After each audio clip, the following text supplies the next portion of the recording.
Welcome!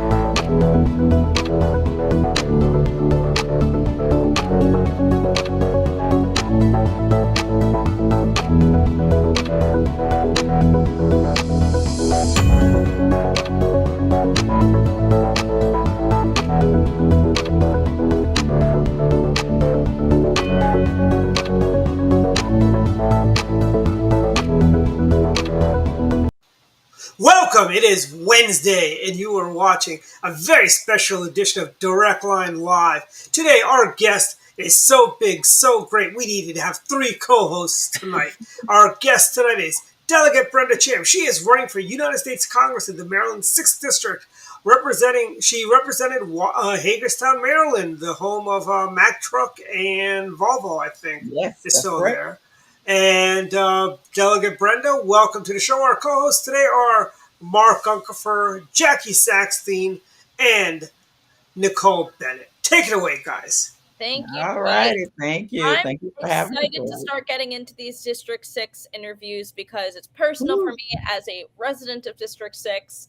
You know, I really am excited to have a congressman representing me that's not David Trone. So it's heating up. It's heating up. Point taken. Point taken. Yes. So, welcome to the show, Brenda. We're excited to get to know more about your campaign. Yes, thank you. Thank you so much for having me. All my friends, I know all of you quite well. I think I can call you my friends, right? Absolutely. Oh, yeah, we're known to be really, really tough. Absolutely. See, I put on my Oprah glasses just for this interview. I got some hard-hitting questions. Bring it on. I hope I got the right answers for you. I'm going to text you the answer, sis. Don't worry. Thank you, Nicole, for looking out. I appreciate it. Yes, you're right, Jackie. It's heating up. We've got a lot. I'll admit, we've got a lot of great people who've tossed their head in the ring. I'm not mad at them. Let the best man or woman win, and no one take anything personal. We get behind whoever the nominee is after the primary and go against the Democrats. That's what we got to do. So Brenda, why don't we start out with the obvious question of why did you decide to run for Congress? I got tired of hearing myself complain.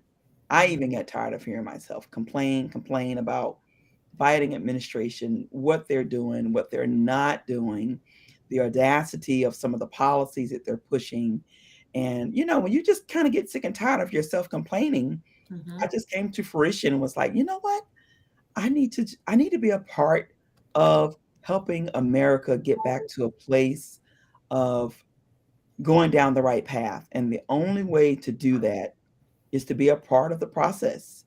You've got to be a part of the process. So I told my husband, and he actually told me before I told him, he's my greatest cheerleader, that I needed to run for Congress. I'm like, you know what? I think you're right.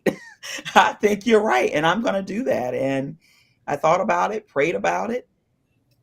And here we are. Filed my candidacy about a month ago, and we're off and moving. I'm excited about where we're going. What is your number one issue? If you're stuck in an elevator with someone for 60 seconds on the ride up, what's the one issue you're hitting them with? Education is who I am as a person. To be more specific, special education. That's my life's work as an adult. That's my profession. I love working with children. I speak about it in the present tense, like I'm still doing it. I always say an educator is always an educator. You're never a former educator, not when you do it with passion and with great hope for children. But it's about education. We've got to get back into alignment with what is going to help our children be successful after they graduate high school. We've got to get back to basics, reading, writing, and arithmetics, not labeling our parents as the enemy, not sicking attack dogs on them like they're not a part of the educational process for their children, We've got to be allowing parents to be a part of the process and not indoctrinating children into doing something that's not going to help them when they graduate from high school. So education, that is what I'm passionate about. And that's what we need to be working on, our youth. I think it's important to point out that Dr. Brenda served in Maryland's House of Delegates from 2020 to 2023. That's correct. Yep. Yes. And Under Governor she Hogan's administration. not going to let this moment of history pass us by. She was the first Black Republican woman, Black Republican period, Yes. to serve in Maryland's House of Delegates. It is a big chunk of history. As we all know, the Maryland Black Republican Council celebrated the beginning of our 50th year a little bit earlier this month. And Dr. Brenda, you took to the microphone and blew the socks off of Congressman Wesley Hunt. Can you tell us what you said? Yes, there's something we say in church. I don't know if it's scriptural or what, but it says, "Be ye also ready," because you never know when you're going to be called on to say a few words. When you get the text message from Nicole Bennett to say, "You want to talk?" Right. I'm like, "Okay, Lord, give me the words to say," and you just kind of go there, and when it's something that you enjoy doing, and I'll admit, in some morbid sense of the word, I enjoyed politics when I was appointed as the state delegate. I'd never done politics before, but when I had the opportunity to serve my constituents, when I was afforded that opportunity, I enjoyed it immensely. Mm-hmm. So the fact that I was called upon to share a few words, I was ready. It's like the words just kind of innately flow out of me. They don't have to be practiced speech. But we've got to, as a Republican Party, we've got to do better at connecting with those in those places and spaces where we're not often accustomed to going. Mm-hmm. And by that, I mean in the African American community, in the Hispanic community. We've got to reach those communities that most often are very conservative. They're very conservative in their values and their belief systems. And we've got to go there and connect with those voters to pull them into the Republican Party and help them understand that we're not wackadoodles in the way we think and how we look at hot topics of today. A lot of people want to label us as extremists, and we're not. Conservative values are not extremist values. What the Democrats are pushing, when you look at what they're doing to children and what they're encouraging to happen with children regarding healthcare. And I know it's a hot topic, but transgenderism and going down that path with children, that's extreme. That's extreme to me. What we're pushing as a conservative movement and the beliefs that we believe in, to me, that's not extreme. To me, it seems normal to want to allow children to be children. Now, when you become an adult, that's what you want to do with your life, then do it. But children are innocent. They are impressionable, and we've got to make sure we covet them. We've got to cover their innocence. We've got to cover them. We've got to protect them when they're young. And when they become an adult, then do what you want to do with your life. But as children, we've got to protect our children. Agreed. Yes. Mm-hmm. So tell us about your plans. You have a kickoff coming up this Friday. Yes. Now, it's interesting. Obviously, you, as we've already referenced, were a delegate in Hagerstown in Washington County, which is one of the central parts of the district.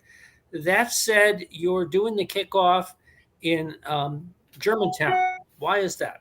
Yes. I've been asked that question quite often, Mark. Quite often.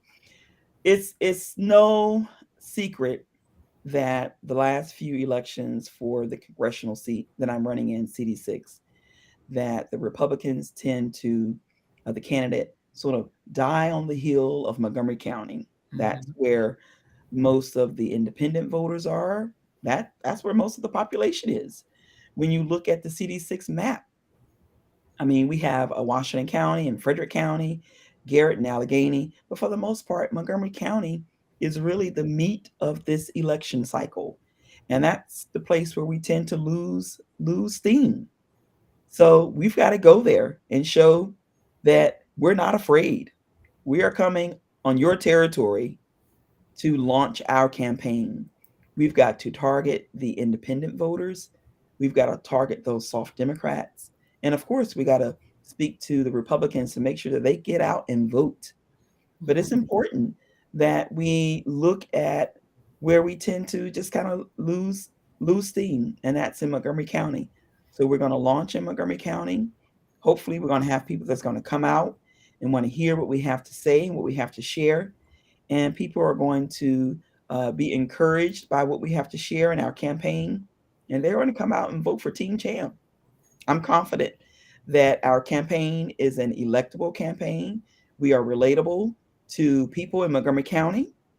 We are relatable to people and all across the CD6 map, legislative map, congressional map. So we're going to do our best to reach those people who maybe may not have considered voting Republican. But after they hear what we have to share on Friday, I'm hopeful that they're going to join Team Cham and be a part of a campaign that can win this race. You know, it's interesting. One of the things looking at the last race was that David Trone only won in congressional district by 25,000 votes, but he won Montgomery County by 33,000 votes. So that entire margin of victory that he had was from Montgomery County. Absolutely, absolutely, and we have to. That should resonate with us greatly. Not that we're going to forget about our further west friends. I'm here in Washington County, Allegheny and Garrett. Certainly, we're going to give them some love when we're out campaigning. We're going to spend time in their communities. We've got a few events scheduled on our calendar that we're going to be in Allegheny County. We're going to make sure that we give them lots of love. But we're really going to coax and just kind of massage that Montgomery County area, because that's where we need to be. We're going to be. So, getting into the issues, the most recent Quinnipiac poll shows that the top two issues that voters care about, number one is the economy, which, I mean, we all know the economy is kind of a disaster right now. But number two is preserving our democracy. And right now, you know, you turn on the TV, I mean, on conservative TV, because no one else is covering it, with what's going on with the Hunter Biden, you know, investigation. And you also have, you know, new evidence that's being brought against Trump for January 6th, that they're going to indict him a third time. So there's a lot of concern about the trust that we have in our institutions and the DOJ, and something that Congress, obviously on the Republican side, is very heavily leaning into. So how would you approach what's going on if you were in Congress right now? I mean, it's really a travesty. And when we look at Congress and what their role is, you know, in the Constitution, you know, for Article 1, Congress has a lot of power. Congress really has a lot of responsibility in ensuring that, certainly if a president has falling out of alignment with doing what they are elected to do, then Congress certainly needs to act. They can impeach, they can move down that path of getting that president impeached. But certainly it can't be abused. It cannot be abused. So we have to make sure that democracy is sacred. It's not abused. It's not taken advantage of. You know, when we look at the way the FBI is weaponizing their role and what they're doing, and with the cocaine being found in the White House, and they're saying, you know, investigation is closed, we don't know who it belongs to, and then they found another substance that, you know, it's the American people need to wake up and say, we are not going to tolerate this. Democrats and Republicans, certainly Republicans, are we're speaking loud and clear about the fact what they're doing is just an injustice to the system.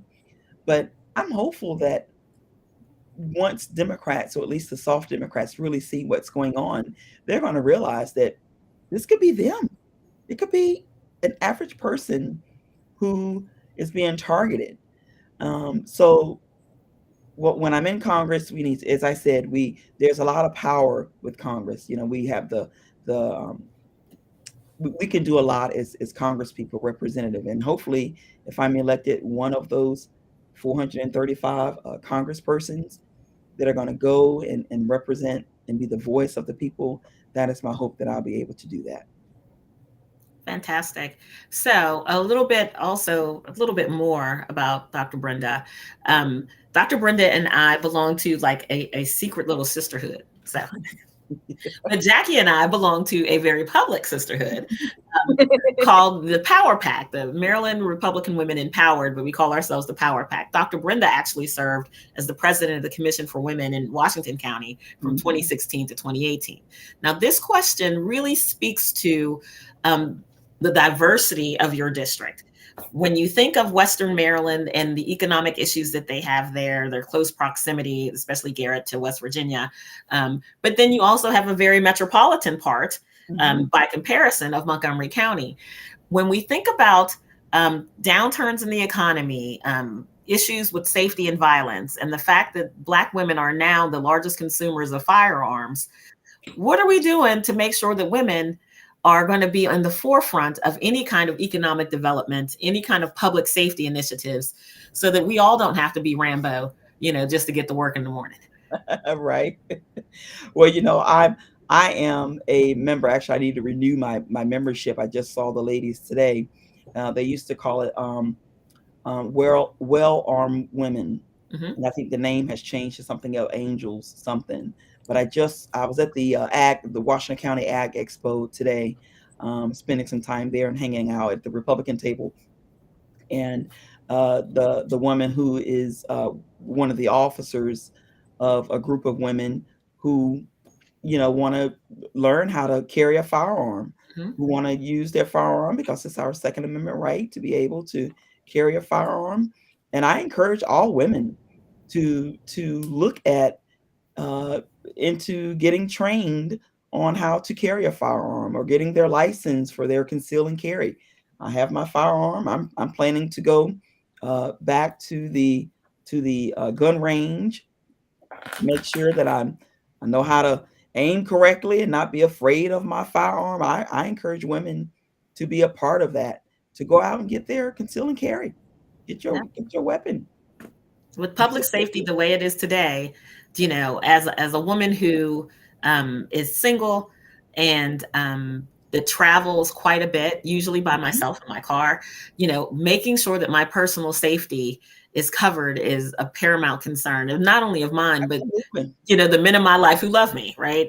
They're always on my case, like, stop leaving your door open when you're at the gas station, and all these like little safety things. Shout out to Barry Donadio, because every time I see him, he's like, what are you doing with your life? Let's go. We're going to have a 2A event in September, the Power Pack, the women's group, for this particular reason.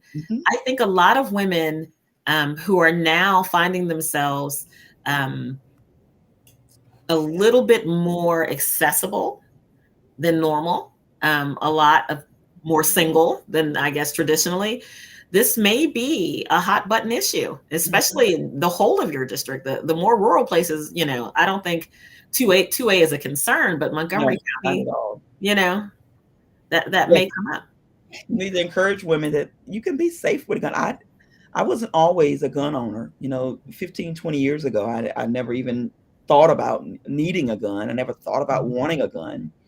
But certainly as I got older and aligned myself with what's important for being a Republican, and the fact that constitutionally, we can carry our firearm, it's our constitutional right. Then I said, well, you know what?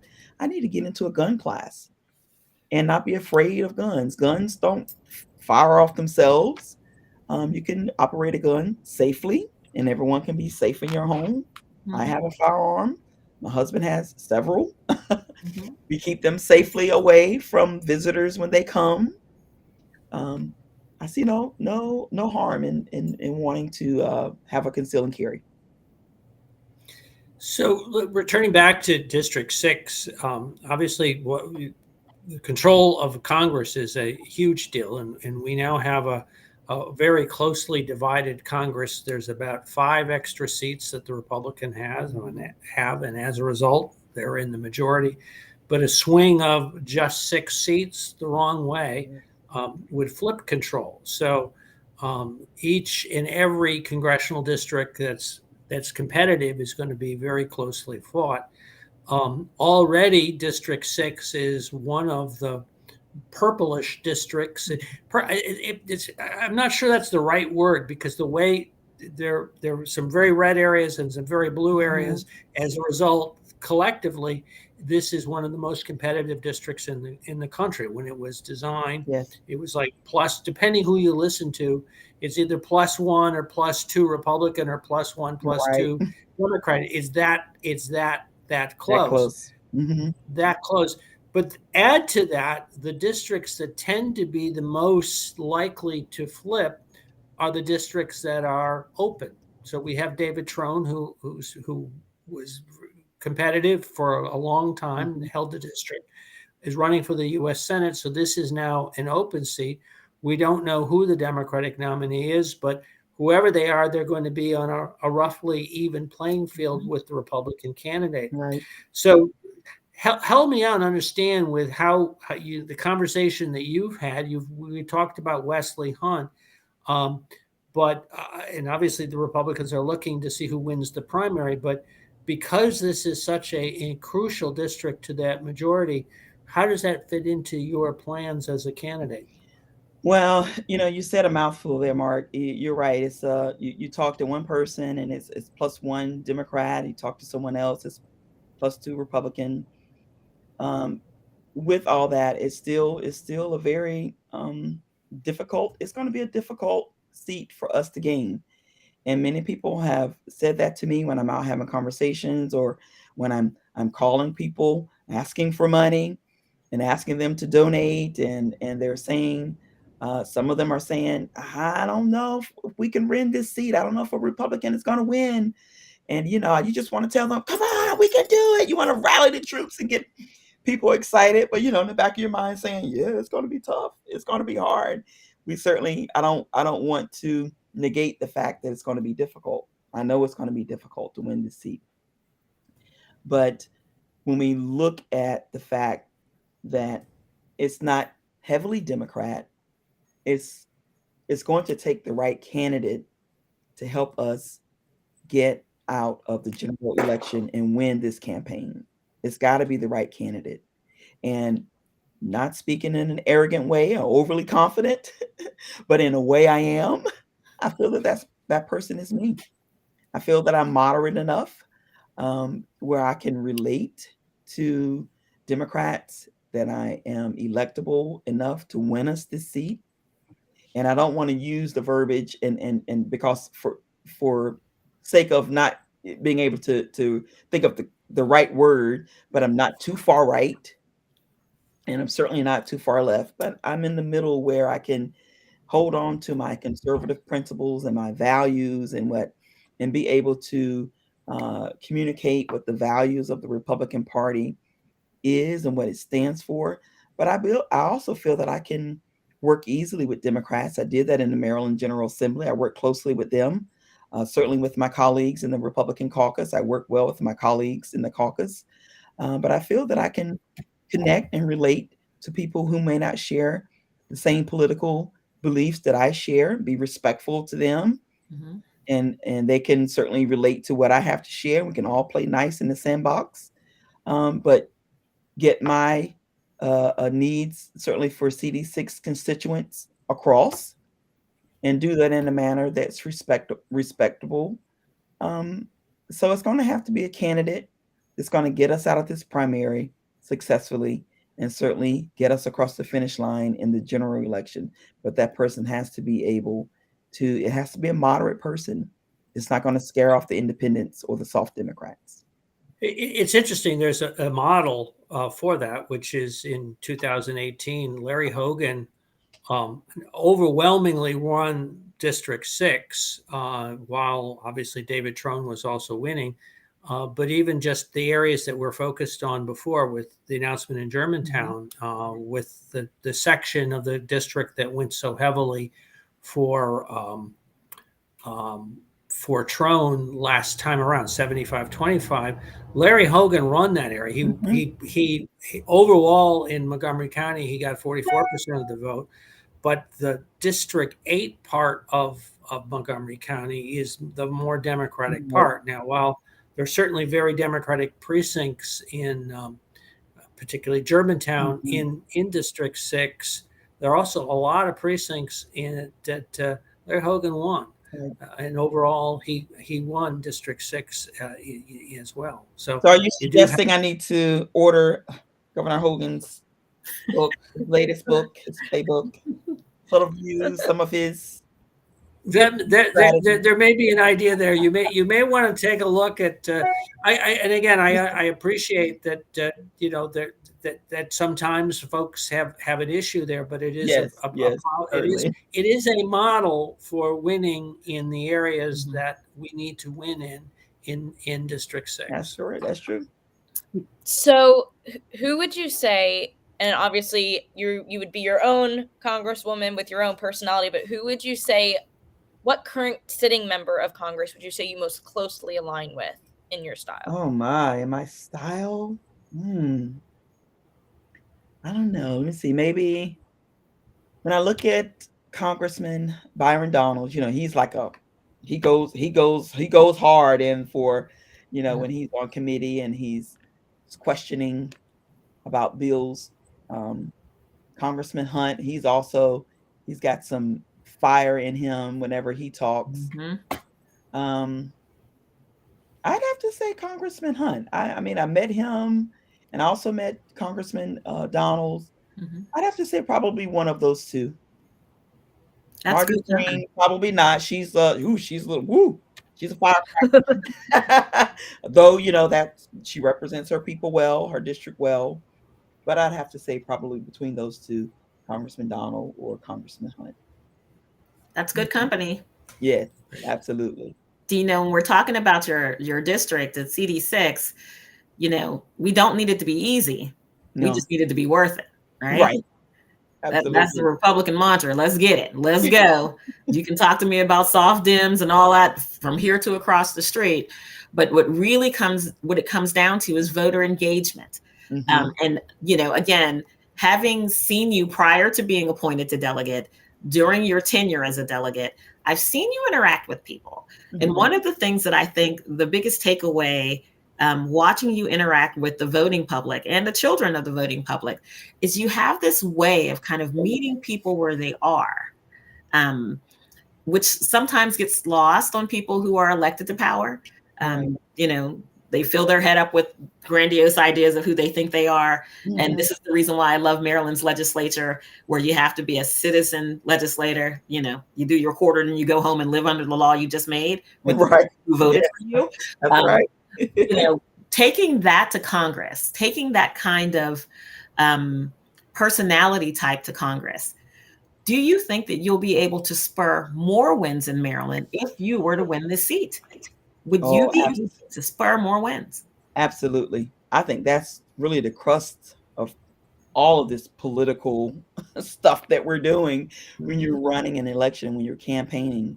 You've got to be able to connect with people. They got to be able to look at you and say, wow, she's really down to earth. I'm not power hungry.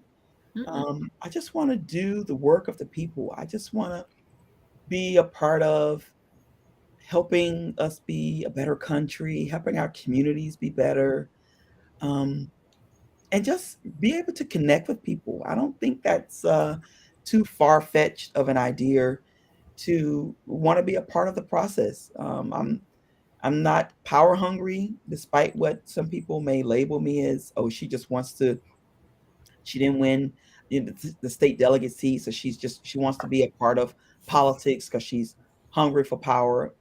No, I just see our country going down a path that's scary. Going down a path that's is scary for my future grandchildren, for my own daughter who's 18 years old. We're going down a path that's dangerous, and I want to be a small part of the conversation to help get us back to the middle. Because right now we're very divisive, we're very polarized, and we're torn, and the conversations that we have are just, they're just not good conversations. So my small voice is one of those 435 congresspersons. I just want to be a part of the conversation to just kind of get us all back to the middle and help our country be a better country. So I just want to be a part of the process. Bring the healing. Bring the Yeah. healing. I mean, you know, that's who I am. You know, my mom was a Baptist preacher. That's all I know. She was a Christian woman. I'm a Christian. You know, I'm very prayerful. My prayer life is very it's daily, multiple times a day. That's just who I am as a person. Yep. Genuine. I think Mhm. that comes across, and you didn't have the same vantage point as I did at the BRC dinner when you were speaking. I was taking other photographs and noticed the look on Congressman Hunt's face when you were speaking. You know, when everybody else was like, "Ooh, this cake is pretty good," you know. It was good. The cake was It was bomb. good cake. It was good cake. Well, I hope you run You me my know, money. Run me my check, Congressman Hunt. You watching this? It was good cake, but he stopped what he was doing. doing and he paid absolute attention. And you kind of, you know, someone who listens to speeches all day, because that's a large part of what he does is listen. For him to stop everything and to get not only his attention, but his chief of staff, James Kay, stopped eating and turned around and was like, well, wait a minute. This is very interesting. Wow. Okay. Well, that's good to know. I mean, it's not fake. It's who I am as a person. It's genuine, authentic, transparent. Brenda Cham. Dr. Brenda. I don't know who else to be other than me. I think it's wonderful. I really am looking forward to a different type of campaign this time around versus what we saw in the last couple of cycles.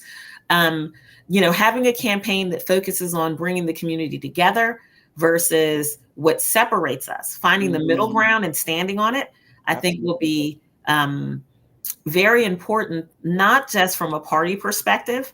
And people who know me know I always have my party hat on and never take it off. It's kind of welded on top of my head, right? But from a Marylander perspective, you know, as an American, it gets to a point where even I get sick of the fighting. And that's saying something, because I love a good fight. But it gets to a point where the toxicity is so high that you kind of tune everything out. We're not strong as a nation when that happens. So when you bring your particular style with all of your education background and working with people with learning disabilities and really meeting people where they are, I think that is a very valuable thing to bring to Congress. And the fact that you could get a sitting congressman, again, who listens to people talk all day and was eating delicious cake, stop everything. You're on to a little something with that strategy, sis. I appreciate knowing that. I appreciate that. You know, I think at the end of the day, when we all sit down and just put it all in perspective, we have more in common than not. We have more commonalities in our lives than we do differences. And we have to allow the commonalities to conquer those things that are different in us in our daily lives. We have to know that we have more in common than we don't. So if we allow that to be the forefront and kind of lead us, I think we'll be okay. Wonderful. So just a little bit about your campaign launch that's coming on Friday at 7 p.m. at the Black Rock Center for the Arts, K Gallery, Germantown, Maryland. Not that I'm reading it across the screen with my Well, that's on the other side of the world for you, so you probably don't know much about that area. That's fine. She can read. But what's after this 1 hour announcement? Are we going out and having a little? Yes, we're going to go out for a little celebratory, you know, beverage of your liking, if you so choose to join us afterwards. So yes, that is the plan. We're going to be going to, I think it's La Mexicana. Let me see here. I've got it. Yes, La Mexicana is going to be on Middlebrook Road in Germantown, 13016 Middlebrook Road. We'll go there after our campaign launch to celebrate and to talk about all the wonderful next steps that we're going to be doing and where the campaign is going to go next. We're going to be busy over the next several months. We got a lot of months ahead of us between now and the primary. So what you guys are telling me is that not only are you Second Amendment advocates, you're also 21st Amendment advocates. You know your Constitution and you put it to good use, right? Why not, right? Listen, I think one of the things that I guess the not a policy question for you, but when we again circling back to public safety, which is a hot button issue for a lot of Marylanders after having two what they classify as mass shootings over the course of one holiday weekend. There's something amiss. There really is something culturally. There's a shift that has happened where people don't value life anymore. Right. So how do we get back?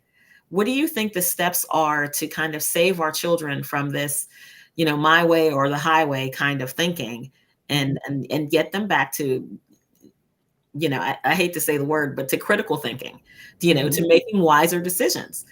How do we get back to that spot? I think probably what has done us the most injustice when we look at our children and our youth, certainly COVID didn't help because they were, we're all on lockdown and we're in front of TVs and we're in front of cell phones and iPads that consume our brains, and scrolling and Instagram and Snapchat and Facebook. Families were falling apart. And now that we've come out of the pandemic and we're back on track, I think we're really repairing a lot of the damage that was done with our children. And as far as just not being engaged in productive activities. So we've got to get back to, I don't want to sound old, and my daughter laughs at me when I say this. I say, when I was young, she rolls her eyes whenever she knows that's how I'm going to start off. When I was young, but it's true. When I was young, we were outside playing in the yard, playing kickball. We were physically active children. And now our kids just don't do that. They come home and they plop in front of the TV, or they got their phones in their faces. Even as adults, sometimes I catch myself with my phone in my face, scrolling and scrolling and scrolling. And then I catch myself like, oh my God, I've been on Facebook for 45 minutes. Put this phone down and do something productive, pick up a book or something. And that's what we need to do. We need to just get back to encouraging children to be more active, more involved, and participate and engaged in activities that keep them more in a mental place of being productive, more of a physical space. I think now, think kids now are more beasts than they were years ago. And that has a lot to do with, I think, social media. I don't think social media helps our children. It doesn't help us as adults. So we've got to get children involved and engaged in more productive activities, getting them involved in sporting events, or the YMCA and Girl Scouts and Boy Scouts, and involved in activities just to keep them engaged. They're not engaged. Social media has them hostage. They're crippled in front of their phones, and we've got to encourage them to put that phone down and be involved and get outside and be active in their communities. That's the first place where we need to start. Nicole and I have a friend who would phrase that as hang up and hang out. Yeah. Hang out. Yeah. See? That needs to be in the dictionary. That sounds like a perfect act that I'm going to write my first bill. Get active. So, are there any other topics that we haven't touched on that you're really passionate about, that you really want to focus on in Congress? Outside of education and the economy, those things are really, really where we need to address. And certainly the border crisis doesn't help here in the Washington County community. We are really just in a devastating place of people who use illicit drugs, they abuse drugs. Our community is really hit hard. Just last week, I saw a friend of mine as I was coming out of my office building. He called my name and we engaged in a quick conversation on the street. And he shared with me his struggles with drug addiction. And he was very honest with me. I've not really said a lot of words to this man. He knows me by name. He called me Sister Brenda, so I knew he was from church. But he was very open with me about his struggles about drug addiction. And we talked for nearly 20 minutes on the street. He asked me to pray with him, and we prayed on the street. Drugs is really a scary thing. And it's really, really just tearing apart the Washington County community, and not just Washington County, or just across the country. Mm-hmm. And that's due to drugs coming across our border. Illicit drugs, all these fentanyl. We've got to do a better job. If we've got to close that border to save America, then we need to do that. We've got to do that. So certainly the opioid crisis is something that's really very harmful to our communities. I would have to say probably that's something that I'd like to see what we can do better in. And we've got to get to the core. And the core of it, if it means closing the border to save our country and to minimize lives that are lost to fentanyl, then that's something that we're just going to have to do. I agree with you, Dr. Brenda. It gets to a point that it becomes a healthcare crisis. Mm-hmm. Mm-hmm. And when Larry Hogan, I think it was in 2017, 2018, started his opiate czars across the state, I think that was a wonderful look, especially in rural communities like mine, where we had Operation Safe Stations, where addicts could turn themselves into a firehouse versus to the police. Because, EMS is there to help you. Firefighters are there to help you. They're not trying to arrest you. But you get that golden hour where they're under the control of Narcan and thinking fairly reasonably. And if you can get them in rehab during that hour, there's a good chance that they're going to stay. Right. But again, it's fleeting. And when you think about the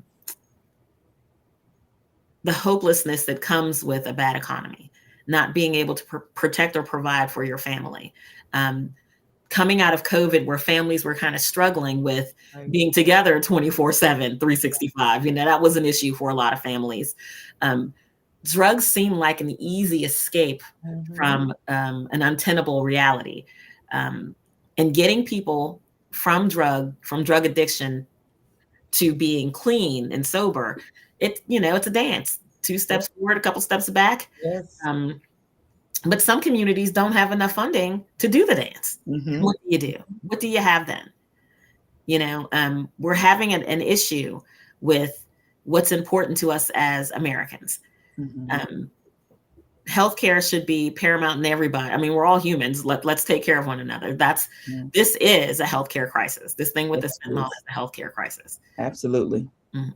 Yes, we need to respect it as such and really pull out all stops with legislation and good policy to help us really get to the core of what the problem is. And again, if it needs to start at closing the border to prevent illegal drugs from coming into this country, then we need to do that. All right, who wants to get the last question in before we wrap up? Looks like Mark. Mark, you got the last question? Mark looks like he's got a question. I wish you well in your candidacy. Thank you. Do you have additional stops planned coming up as you roll out your candidacy? Are you going to be in different counties as you go forward? Obviously, you're starting off with Germantown on Friday. Yes. This handy dandy phone guides my life, personal and running for election. I have a wonderful team of people so far who are helping me pretty much scour the CD6 district to find out who is doing what and where do I need to be and what time do I need to be there. And if I can't be there, then I tag you it. Someone else can go in my stead as part of my team. So we are just dropping things into the calendar. Allegheny County, I'm going to be there. They have a few events coming up. They have a fair coming up. Garrett County has some things coming up. I think in the Gaithersburg area, there's a Labor Day parade coming up in September. So there's plenty to do. I can promise you that. And when my daughter goes off to college, it's just interesting the timing of all this. I would have never, ever considered this if she were still in school. Now that she's going off to college, I think that really just opens me up to avail myself to do what I'm doing. And I'm excited about it. My husband is excited. My daughter is even excited. And she asked me a few nights ago if she can bring some of her friends to the launch. And I said, absolutely you can, because they're 18 and they can vote for me. Absolutely. So basically, coming to a community event near Right. you or in District 6 will be Dr. Brenda Brenda You Cham. got Yep. it. You got it. And when my website goes live on Friday, it's very simple. BrendaCham.com. BrendaThiam.com.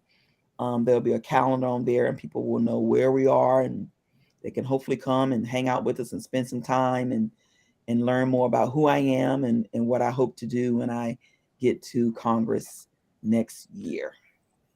Awesome. Dr. Brenda, thank you so much for joining you us. guys We're were excited wonderful. Thank you. Join us next week. We haven't figured out who we're going to have quite yet, but it should be something exciting, I'm sure. Wonderful. And thank you all for watching. Thank you. Take care, guys. Bye.